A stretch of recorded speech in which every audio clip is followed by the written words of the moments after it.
Hello everyone, this is Kevin, your entrepreneur, and let's discuss the Uber and Google lawsuit again because the case keeps getting more and more interesting. According to an article by Forbes, this might be a bigger problem than we realize. I mean, of course it's a big problem, but it might have more scope than we realize. There might be more players than we realized. It's like we need a Sherlock Holmes to do his little analytical math thing and figure out where the people were and what they were doing. As that guy from Thursday, he's so exciting. Okay, according to the article, the scope of allegation in Waymo's high-profile lawsuit against Uber and its driverless truck unit Otto, claiming theft of Google technology by rideshare company, keeps widening. The Alphabet Inc. unit, formerly Google's self-driving car project, claims Uber executive Anthony Levandowski, an ex-Google engineer, took trade secrets related to his LiDAR laser sensors with him to Uber. Now it turns out that Levandowski may also have had ties to competing laser sensor makers while still at Google.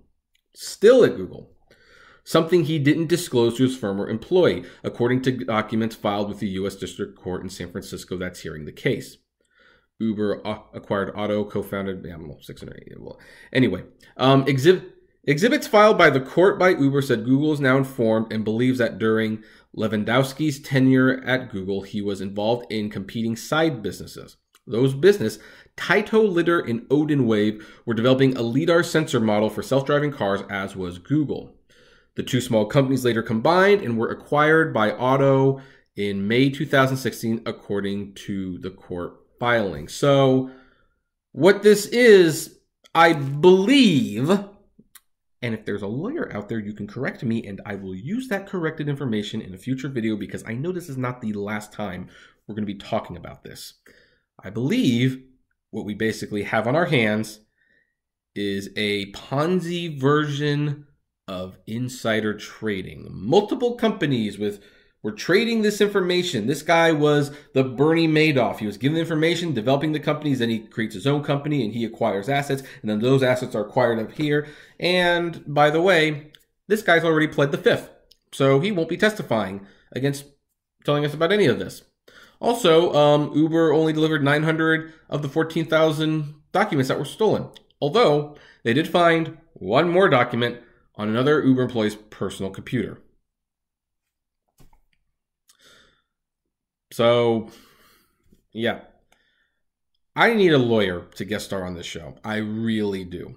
Are there any lawyers out there who, I hate that chime. Are there any lawyers out there who, have been following this and know a little bit more about the legal hurdles? I mean, obviously, it hasn't gone to trial yet, and, you know, if arbitration goes through, it won't be in the public eye.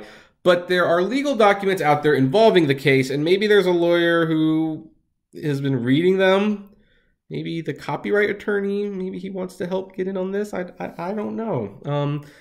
It'd be nice to talk to a lawyer about this and kind of find out exactly what's at stake in his opinion and what's going on and how bad this really is for Uber. It sounds bad.